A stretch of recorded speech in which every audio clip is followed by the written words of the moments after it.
जय श्री राम, जय बालाजी सरकार। नमस्कार दोस्तों, मैं सरिता शुक्ला अपने और आपके यूट्यूब चैनल पर आप सभी का स्वागत करती हूं और बालाजी से प्रार्थना करती हूं कि आप सभी लोग सकुशल अपने घर सुरक्षित हों। आज की वीडियो में बहुत ही समझ लीजिए कि एक बहुत ही अच्छी जानकारी दूंगी कि आखिर बड़ा मंगल क्यों मनाया जाता है, क्यों इसका इतना महत्व है। और साथ ही साथ मैं दूसरे बड़े मंगलवार का एक बहुत ही चमत्कारिक उपाय आप लोगों को बताऊंगी, इसलिए इस वीडियो में बने रहिएगा। चैनल को सब्सक्राइब नहीं किया है तो तुरंत चैनल को सब्सक्राइब करिए, लाइक करिए, कमेंट करिए। कमेंट में जय श्री राम अवश्य लिखिए। पर वीडियो शुरू करने से पहले सबसे पहले सभी बड़ों को सादर चरण स्पर्श, छोटों को शुभ आशीर्वाद और जो मेरी उम्र के हैं उनको प्रेम भरा नमस्कार। जैसा कि मैंने पहले ही बताया आप लोगों को कि आज मैं आप लोगों को दूसरे मंगलवार का एक बहुत ही चमत्कारिक हनुमान जी का उपाय बताऊंगी।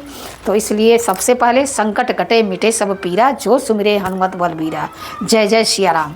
और साथ ही साथ क्या होता है बड़ा मंगलवार, तो इसका क्या महत्व है, इसके बारे में भी थोड़ा सा हम जान लेते हैं। देखिए, वैसे तो हिंदू पंचांग के अनुसार ज्येष्ठ महीने के सभी मंगलवार जो होते हैं विशेष रूप से महत्वपूर्ण माने जाते हैं, जिन्हें बड़ा मंगलवार या बुढ़वा मंगल कहा जाता है। इस दौरान विशेष रूप से भगवान हनुमान की पूजा अर्चना की जाती है। मान्यता है कि इन दिनों हनुमान जी के वृद्ध स्वरूप की आराधना की जाती है। यह पर्व विशेष रूप से उत्तर भारत, खासकर उत्तर प्रदेश के पूर्वांचल और मध्य क्षेत्रों में बहुत ही धूमधाम से मनाया जाता है। मैं भी उत्तर प्रदेश से ही हूँ। इन दिनों श्रद्धालु मंदिरों में विशेष पूजा अर्चना करते हैं, भंडारे आयोजित करते हैं और प्रसाद भी वितरित किया जाता है। ठीक है, इसके धार्मिक महत्व के बारे में भी थोड़ा जान लेते हैं। हनुमान जी को भगवान श्री राम का सबसे बड़ा भक्त के रूप में पूजा जाता है। मान्यता है कि हनुमान जी की आराधना करने से व्यक्ति को बुरी शक्तियाँ, दुर्घटनाओं और अकाल मृत्यु से रक्षा मिलती है। ज्योतिष के अनुसार उनकी पूजा से मंगल और शनि ग्रह के दुष्प्रभाव भी कम होते हैं। ऐसा माना जाता है कि बुढ़वा मंगल पर हनुमान जी की आराधना करने से वे भक्तों पर अपनी कृपा बनाए रखते हैं। इस दिन आप किसी भी हनुमान मंदिर या राम दरबार में जाकर के सुंदरकांड, हनुमान चालीसा और आरती का पाठ किया जाता है। साथ ही सुख, समृद्धि और सौभाग्य की प्राप्ति के लिए मंत्र का 100 हनुमान जी के मंत्र का और भगवान राम के मंत्र का 108 बार जाप करना भी बहुत ही लाभकारी माना गया है। और इसका एक ऐतिहासिक महत्व ये है कि मान्यता है कि जब श्री राम माता सीता की खोज करने के लिए निकले थे, तब हनुमान जी से उनकी पहली भेंट ज्येष्ठ माह के मंगलवार की हुई थी। यह दिन तभी से धार्मिक दृष्टि से महत्वपूर्ण माना जाता है। तो इसलिए जो है बड़े मंगलवार का बहुत ही बड़ा महत्व है। तो इन बड़े मंगलवार में अगर आप भी चाहते हैं कि आपकी मनोकामनाएं पूर्ण हो, तो आज मैं आप लोगों को एक छोटी सी कहानी भी सुना दूं। एक कहानी के अनुसार नवाब वाजिद अली शाह के पुत्र की तबीयत जो है अत्यधिक खराब हो गई थी। किसी उपाय से उसको लाभ नहीं मिलने पर उन्हें अलीगंज स्थित एक हनुमान मंदिर में मन्नत मानने की सलाह दी गई। वहां प्रार्थना करने के बाद उसके पुत्र की तबीयत में सुधार होने लगा। इसके उपरांत नवाब और उनकी बेगम ने उस मंदिर को जीर्णोद्धार करवाया, यानी कि अच्छे से फिर से बनवाया, जो ज्येष्ठ माह में पूर्ण हुआ। तभी से लखनऊ में बड़ा मंगल के दिन भंडारे और गुड़ का प्रसाद वितरण की परंपरा जो है शुरू हुई है।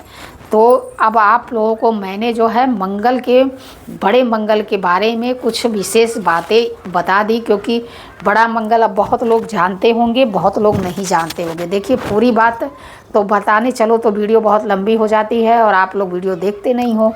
तो इस दिन जो है इसके बारे में मैंने बता दिया। अब आज का जो दूसरे मंगलवार का जो चमत्कारिक उपाय है उसको भी सुन लीजिए। बहुत मुश्किल उपाय नहीं है। इन दिनों में जितनी सरलता से आप कोई उपाय, मतलब सरल से सरल उपाय भी बहुत बड़ा बन जाता है। तो इसलिए ऐसा नहीं है कि कोई बहुत बड़ा उपाय आपको करना है, नहीं, बहुत ही सरल सरल से उपाय होते हैं, लेकिन बड़े मंगल इतने सिद्ध होते हैं कि उन दिनों इन उपायों को करने से आपको तुरंत जो है रिजल्ट की प्राप्ति होती है। तो अगर आपकी कोई भी ऐसी कामना है, देखिए धन की कामना सबको है, संतान की कामना सबको है, अपने परिवार में खुशियाँ हर कोई चाहता है, मतलब यही सबकी प्रॉब्लम है और है क्या दुनिया में। तो अगर आपकी ऐसी भी कोई सर्व कामना पूर्ति के लिए आप यह उपाय कर सकते हैं, ठीक है, बड़े दूसरे मंगलवार को, ठीक है।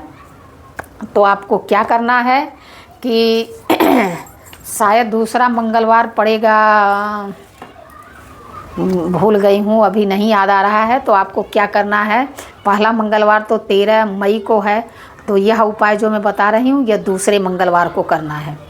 आपको क्या करना है, शाम के टाइम, ठीक है, शाम के टाइम यानी एकदम शाम के टाइम 4 बजे से भी आप 4 बजे कर सकते हो, 5 बजे कर सकते हो, 6, 7, 8, 9, 10, 11, 12 बजे तक आप कर सकते हो, ठीक है।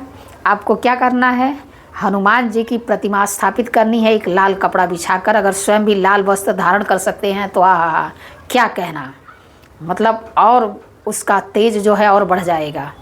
अगर नहीं है तो कोई बात नहीं, एक पाटले पर हनुमान जी को स्थापित करिए, उस पर भगवान राम को स्थापित करिए, उनको एक पीपल के पत्तों की माला बना लीजिए, ठीक है, क्योंकि ये खास दिन है, तो जो उनकी खास चीज़ें हैं अगर उनका माला उनको अर्पण करते हैं तो आपके आधे कार्य तो ऐसे ही बनने हैं।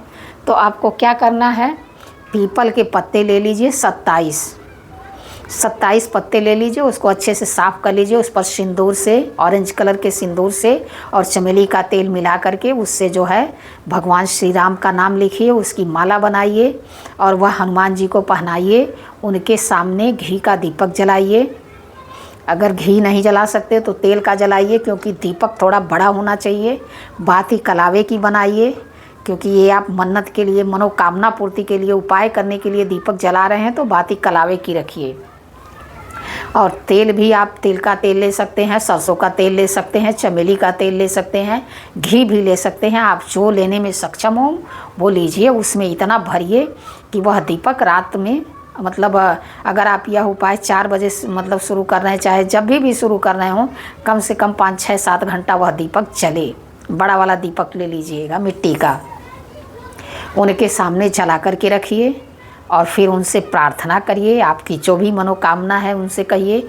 एक चुटकी सिंदूर जो है उनके चरणों में चढ़ाइए हनुमान जी के, और उनसे उसी में से थोड़ा सा सिंदूर का अपने माथे पर टीका लगाइए और वो पीपल के पत्तों की माला पहनाइए, दीपक जला करके उनके सामने रखिए। उसके बाद आपको क्या करना है, उसके बाद आपको जो है सुंदर कांड का पाठ करना है, ठीक है। बड़ा मंगलवार हो और सुंदर कांड का पाठ ना हो, ऐसा हो सकता है, असंभव है। वैसे ही कर लेना चाहिए, 5 मंगलवार अब सुंदर कांड का पाठ कर लेना चाहिए। लेकिन चलिए, ये तो उपाय के लिए बता रही हूँ, कम से कम उपाय में तो करिए ही करिए। सबसे पहले क्या करिए, हनुमान जी से आप अपनी मनोकामना कहिए, उनसे प्रार्थना करिए और मनोकामना कहिए। फिर जो है आपको जो है वो मतलब हाँ, भगवान राम के नाम का स्मरण करिए, कि मतलब बिना भगवान के राम के स्मरण के हनुमान जी तो आने वाले नहीं हैं। तो जहाँ भगवान राम वहाँ हनुमान, दुनिया चले न श्री राम के बिना, राम जी चले न हनुमान के बिना। तो इस तरह से उनसे प्रार्थना करिए और उसके बाद सुंदर कांड का पाठ करिए। एक बार सुंदर कांड का पाठ करिए, लास्ट में जो है श्री राम स्तोत्र का पाठ करिए। उसके बाद हनुमान जी की आरती करिए कपूर से, उसमें लौंग डाल करके। मैं आप लोगों को हमेशा बताती हूँ कि जब भी हनुमान जी की आरती करिए तो कपूर से करिए। दीपक आपने जलाया है, दीपक जल रहा है, उनकी आरती कपूर से करिए। प्रसाद में आप थोड़ा सा बेसन का हलवा बना लीजिए घर पे ही और वही प्रसाद चढ़ाइए। हाँ, अगर आपकी परिस्थिति वैसी नहीं है, मतलब सामान अवेलेबल नहीं है आपके घर में, आप नहीं व्यवस्था कर सकते हैं, तो आप गुड़ का प्रसाद भी चढ़ा सकते हैं, गुड़ चना भी चढ़ा सकते हैं। लेकिन आप अगर सक्षम हैं, आपके पास अवेलेबल है, तो इस दिन बेसन का हलवा बनाइए और वही प्रसाद उनको चढ़ाइए। उसके बाद वह प्रसाद सभी लोग मिल बांट करके खाइए। सभी लोग उस प्रसाद को मिल बांट करके खाइए और अंत में जो है कुछ नहीं, उनसे प्रार्थना कर लीजिए, आपकी मनोकामना अवश्य पूरी होगी। हनुमान जी की कृपा आपको अवश्य प्राप्त होगी, क्योंकि बड़े मंगलवार में कोई छोटी से छोटी चीज़ का भी बहुत ही महत्व होता है, तो इसको अवश्य करिए। हनुमान जी की कृपा आपको अवश्य प्राप्त होगी। ऐसी जानकारी के लिए हमसे जुड़िए, हमारे चैनल को लाइक सब्सक्राइब शेयर करिए। जय श्री राम, जय बालाजी सरकार। नमस्कार दोस्तों।